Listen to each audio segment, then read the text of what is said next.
जी हाँ दोस्तों, आज फिर आपसे एक नए ब्लॉग वीडियो में मेरा आप सभी का स्वागत है। हाय फ्रेंड्स, आप सभी को पता है कि लोग मुझे गौतम सर के नाम से जानते हैं और मेरा पूरा नाम गौतम प्रजापति है। ऐसे ही मैं आपको अपने सभी वीडियो में अपना इंट्रोडक्शन अच्छी तरीके से देते आया हूँ। तो ऐसे ही मैं बता रहा हूँ कि मेरा नाम गौतम सर से लोग बुलाते हैं और मैं अच्छी तरीके से हर एक इलाके में गौतम सर के नाम से ही जाना जाता हूँ और आप सभी लोग भी शायद मुझे गौतम सर के ही नाम से आप सभी ढूंढते रहेंगे।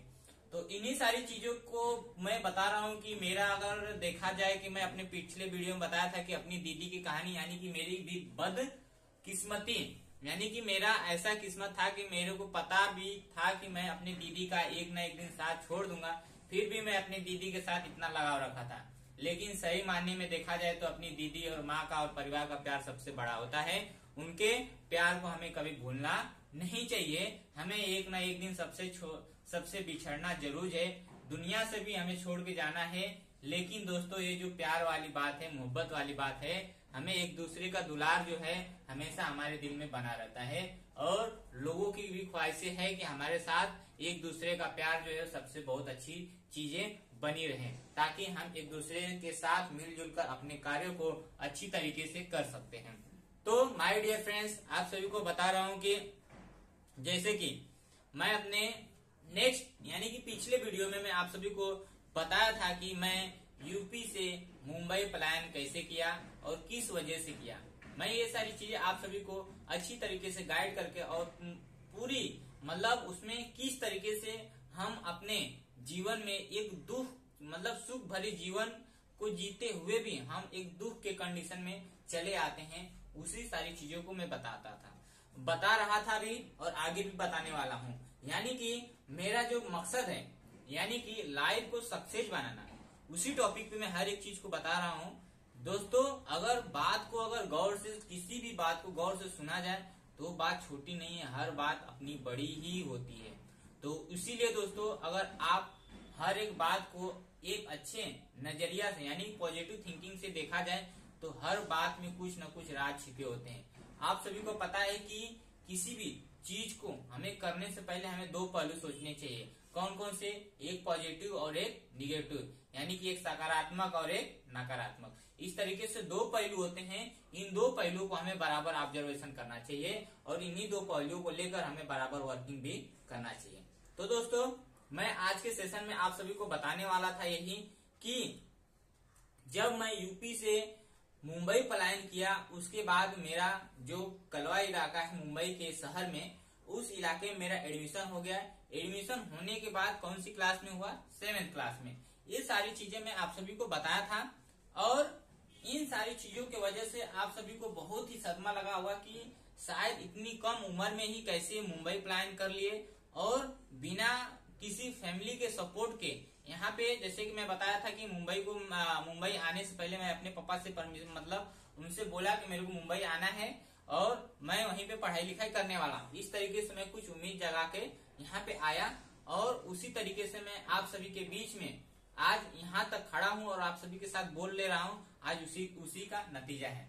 यानी कि नतीजे में क्या निकलता है कि माय डियर फ्रेंड्स, जो इंसान सोच लेता है उस चीज को करने के लिए वो हमेशा बेचैन रहता है। वो हमेशा बेचैन यानी कि उसके पीछे भागते रहता है, हमें किस तरीके से कौन सी चीजों पे अटैक करना है, ये सारी चीजें हमेशा उसके दिमाग में चलती रहती है। तो फ्रेंड्स, इन सारी चीजों को मैं भी ध्यान में रखा और इस तरीके से 7वीं क्लास में एडमिशन ले लिया और वहां से मैं अपना एजुकेशन मुंबई शहर में स्टार्ट कर दिया। तो दोस्तों, मैं आप सभी को और एक चीज बताया था कि मेरा जो एडमिशन हुआ था कलवा इलाके में और वहां से लमसम मेरे को 30-35 किलोमीटर जाना था। यानी कि 30-35 किलोमीटर जाने का मतलब यही है कि मैं आप सभी को बताया था कि जहां मैं रहता हूं वो दीवा लोकेशन है और उस दीवा लोकेशन से मेरे को वहां पे जाने में, क्योंकि मेरे रूम से स्टेशन, क्योंकि मुंबई शहर में लोकल ट्रेनें भी चलती हैं और लोकल ट्रेनें का भी मैं आप सभी को दर्शन जल्दी ही कराने वाला हूँ। उसमें आप सभी को बहुत सारी चीजें भी बताने वाला हूँ, कौन कौन सी फैसिलिटी होती है, क्या क्या सारी चीजें होती हैं, कैसे चलती हैं, कैसे सारी चीजों का बारे में उसकी डिटेल देने वाला हूँ। तो जैसे कि मैं बताया कि मेरे घर से स्टेशन भी फिलहाल 10 से 15 मिनट की डिस्टेंस पे है और मैं उसी डिस्टेंस को देखते हुए फिर जहाँ पे मैं कलवा स्टेशन पे उतरता था वहां से भी मैं लमसम आधे घंटे डिस्टेंस पे मेरा स्कूल था।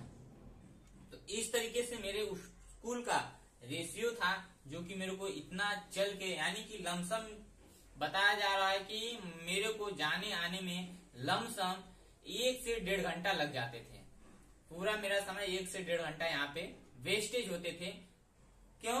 क्योंकि मेरा स्कूल पास नहीं था और मैं भी उस समय मुंबई में नया था, मेरे को कुछ समझ नहीं था, और जहाँ पे पापा एडमिशन करा दिए वहीं पे मैं अपना एजुकेशन हासिल करने लगा। लेकिन देखिए, यही होता है एक जो बोलते हैं कि किस्मत का एक लकीर जो खींची रहती है, यहीं पे अपनी किस्मत कहीं ना कहीं अचानक अपनी बदल जाती है। दोस्तों, वो डायरेक्ट तो पता नहीं चलता है, धीरे धीरे शायद पता चलता है कि किस्मत की लकीरें किस तरीके से बदलती है और किस तरीके से आगे चल के हमें अपने मुकाम को हासिल कराती है। तो इन्हीं सारी चीजों को मैं आप सभी के साथ कंसिडर करने वाला हूँ कि सारी चीजें, ये जो बातें हैं, ये मैं क्यों आप सभी को बता रहा हूँ अपनी हिस्ट्री, क्योंकि लाइफ में सबकी चीजें होती हैं, सबके साथ होती हैं, लेकिन उस चीज को बहुत कम लोग ही ऑब्जर्व कर पाते हैं और लोग अपने बचपन की जो यादें हैं उसको कर पाते हैं और उसको लोगों को बता पाते हैं। मैं दोस्तों इसके लिए बता रहा हूँ कि मैं यहाँ पे रहता था, लेकिन मेरे साथ में एक मेरा छोटा वाला भाई भी था जिसका नाम है अजीब। उसका मैं एडमिशन 4th स्टैंडर्ड में कराया और 4th स्टैंडर्ड में कराने के बाद उसको साथ में लेके आता था, साथ में लेके जाता था। इस तरीके से पूरा मैं अपना उसका और अपना फोकस अपने ऊपर ही जिम्मेदारी ले लिया था। पापा का काम था कि बस एडमिशन करा के हमें वहां तक ले जाना, बस 1 बार 2 बार ले जाके छोड़े, उसके बाद हम अपनी जिम्मेदारी खुद से हम लोग उठाने लगे। तो इन्हीं सारी चीजें की वजह से मेरे ऊपर कुछ थोड़ी सी जिम्मेदारी बन गई, क्योंकि एक भाई का सहारा मेरे ऊपर छोड़ गए। तो इस सहारे को मैं सुबह 7 बजे क्लास रहता था, तो मैं ये समझिए कि 1-1.5 घंटा पहले मैं निकलता था और वहां पे 6:30 बजे तक अटैच हो जाता था। यानी कि भाई को साथ में जगा के ले जाना बहुत ही बड़ी बात होती है। और सुबह में समझिए कि मैं फैमिली बैकग्राउंड से एकदम अकेला रहता था और सुबह में खाना बना के टिफिन पैक करना और साथ में उसके लिए भी सारी व्यवस्थाएं करना बहुत ही बड़ी बात है दोस्तों, क्योंकि उस समय मेरे ही एज बहुत कम थी। कितनी, अभी देखा जाए तो 7वीं क्लास यानी कि 7-5 12 साल का ही मैं था और वो 4थी क्लास यानी कि 9-5 14 साल का था। तो इस तरीके से हम दोनों लोग अभी छोटे थे। इसके लिए हम लोग उस टाइम पे अपने प्रॉब्लम को यानी कि अपने सक्सेस लाइफ को अपने जीवन में उतारते गए और उस चीज को, प्रॉब्लम को हम लोग झेलते गए, ताकि आज मैं आप सभी के सामने खड़ा हो पाऊं। इसीलिए दोस्तों मैं उस समय इतना मेहनत किया। ऐसे ही देखते देखते लमसम 2 साल तक मेरे साथ में मेरा छोटा भाई आया गया। उसके बाद कुछ घर पे कंडीशन खराब होने के कारण मैं अपने भाई का एडमिशन गांव में करा दिया, जिसके लिए अभी भी वो गांव में शिफ्टिंग अच्छी तरीके से है और अपनी पढ़ाई अच्छी तरीके से कर रहा है। मैं दोस्तों यहीं पे रह गया, उम्मीद जो सपना था उसको जगाने के लिए और अपने भाइयों की सपना पूरी करने के लिए। अभी भी दोस्तों मैं अपने भाइयों का जो सपना है, कुछ न कुछ जितना हो सकता है उतना मैं करता हूँ। लेकिन धीरे धीरे राज क्या है कि जब मैं 7वीं क्लास पढ़ा, 7वीं क्लास में एक ऐसे सर मिल गए, हमारे साथ जुड़ गए, क्योंकि लोग बोलते हैं कि अगर कुछ आपके अंदर अच्छाइयां रहती हैं तभी लोगों का अट्रैक्शन आपके पास कुछ होता है। तो उसी अट्रैक्शन को मैं बता रहा हूं दोस्तों कि इतना ज्यादा इम्प्रेशन वो हमारे साथ हो गए कि हम भी उनके साथ उसी तरीके से लगा। अगर देखा जाए तो जो यूपी वाले बच्चे हैं, यूपी वाले स्टूडेंट हैं, उनके अंदर ज्यादा मतलब पढ़ने की क्षमता होती है, ज्यादा उनके अंदर नॉलेज होती है और डीपली में किसी चीज की पढ़ाई करते हैं। तो दोस्तों सपोर्ट वही देखिए, वही हमारी उम्मीद थी, वही हमारी जिज्ञासा थी कि वही हमें आज इस मुकाम पे लेके चले। उस समय मेरा माइंड बहुत तेज था। माइंड तेज होने के कारण पूरे क्लास में मेरी चर्चा थी, सबसे फर्स्ट आता था। और साथ में मेरे साथ में एक लड़की थी, वो थी मुस्लिम कास्ट की, लेकिन उसका और मेरा कंपटीशन चलता रहता था। मेरा मैथ बहुत अच्छा था, मैथ में बहुत आगे निकलता था, लेकिन उस लड़की का जो इंग्लिश सब्जेक्ट था वो बहुत ही अच्छा था और मैथ में वो बहुत कमजोर थी। इस तरीके से वो अपनी और हमारी कंपटीशन हम दोनों लोगों में होता था और हम दोनों लोग ऐसे ही कंपटीशन करते करते कुछ दिनों में मैं उस सर के नजर में बहुत ही अच्छा बन गया, क्योंकि सर भी क्या थे, गांव वाले थे और उसी साल वो भी गांव से आए थे, लेकिन हमें नहीं इस बात का पता था। लेकिन बस मैं क्या किया, अपने कार्य को प्राथमिकता देता था, न कि मैं सर को।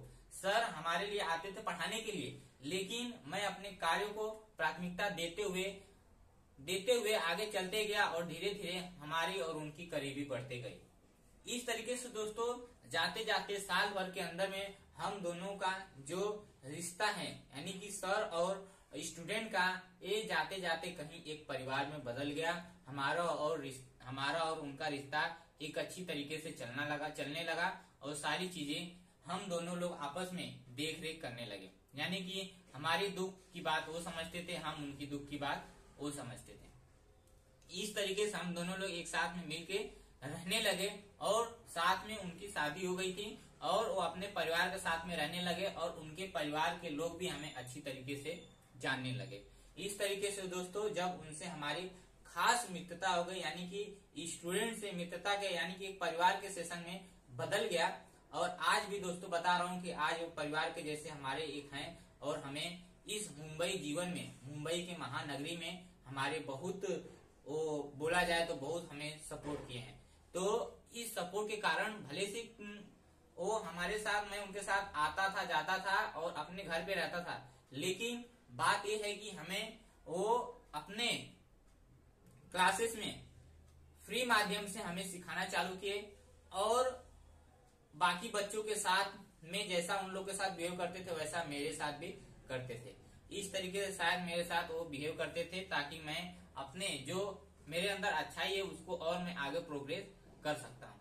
ऐसे इसी सारी चीजें हैं और इस तरीके से मेरे साथ वो धीरे धीरे सपोर्ट करने लगे। और वही सर एक ऐसे हैं कि मुझे 10वीं तक वही आगे बढ़ाए और वही आगे प्रोग्रेस करने लगे, वही प्रोत्साहित करने लगे कि ऐसा करो वैसा करो। लेकिन 10वीं तक की बात तो ठीक है, लेकिन आज भी वो मेरे साथ हैं। आज मैं 21 इयर्स का हो गया हूँ, आज भी वो मेरे साथ हैं। और आज एक अच्छी बात है कि मैं आज उनके साथ में ही जॉब करता हूँ टीचिंग का। तो यहाँ तक की टीचिंग की बात तो मैं अपनी नेक्स्ट वीडियो में बताऊंगा, टीचिंग का बात किस तरीके से आगे बढ़ा और किस तरीके से मैं आगे चलता गया। लेकिन और इसमें एक अच्छी बात आती है, दुख की बात भी है कि जब मैं ऐसे 9th क्लास पढ़ा, 8, 9, 10 ऐसे ही पढ़ते गया, लेकिन 9th के बाद जब मैं आया 9th क्लास में, वैसे ही वहां पे जो मेरे सर साथ में थे वो तो एक साल में ही स्कूल छोड़ दिए, लेकिन मैं उसी स्कूल में रह गया। लेकिन फिर भी वो सर मेरा साथ नहीं छोड़े और मैं भी उनका साथ नहीं छोड़ा।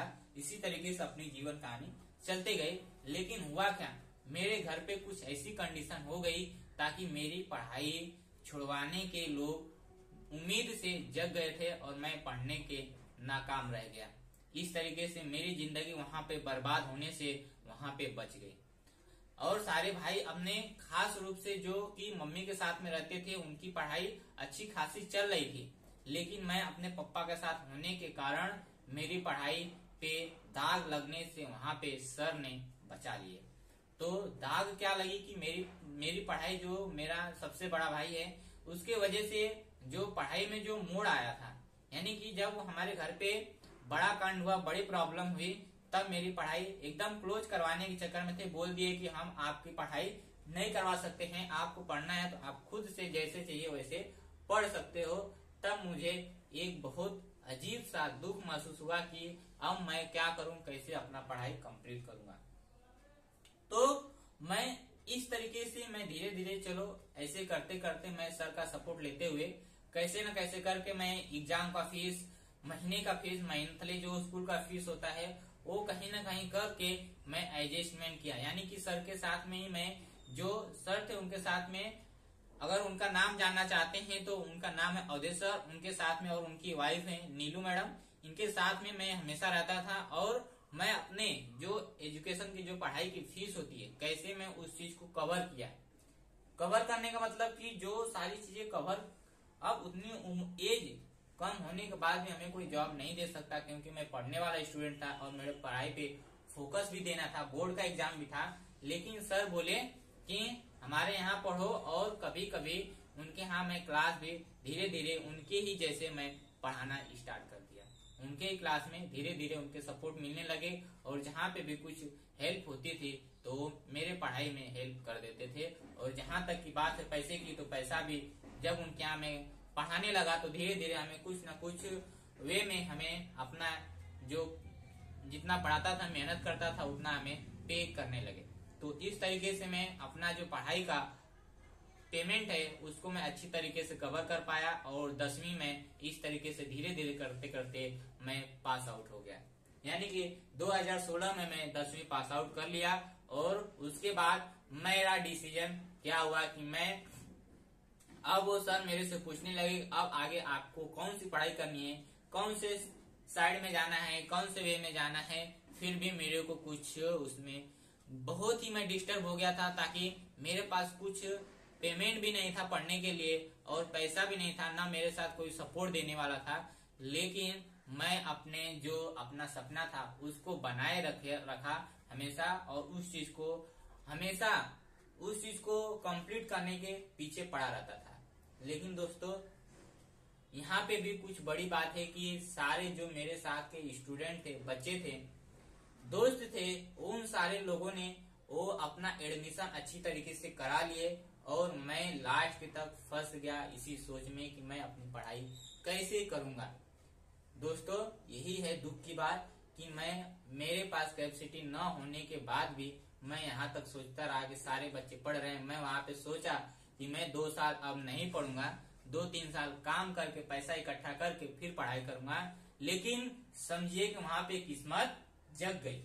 इतना वेट करने के बाद समझिए कि किस्मत मेरी वहाँ पे जग गई। उसी किस्मत को लेके अचानक मेरे दिमाग में आया कि अब मैं ITI करने वाला हूँ, इंजीनियरिंग।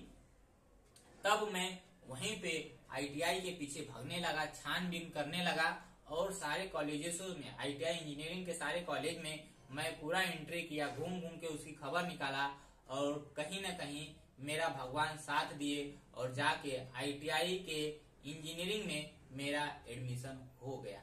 यानी कि वहाँ पे अच्छी खासी मेरा कम पैसे में, यानी कि अगर बोला जाए तो 1000 रुपया किसी के जेब से मैं अगर ले लेता यानी मांग लेता तो मेरे को 1000 रुपया देने के लिए तैयार हो जाते। और यहाँ पे बहुत अच्छी बात है कि 1000 रुपये में ही मेरा इंजीनियरिंग कंप्लीट हो गया 2 इयर्स का, और मेरा अच्छी खासी वहाँ पे लाइफ स्टाइल एक चालू हो गया। यानी कि मेरा 2 इयर्स में मेरा जो इंजीनियरिंग का कोर्स है वो कंप्लीट हो गया।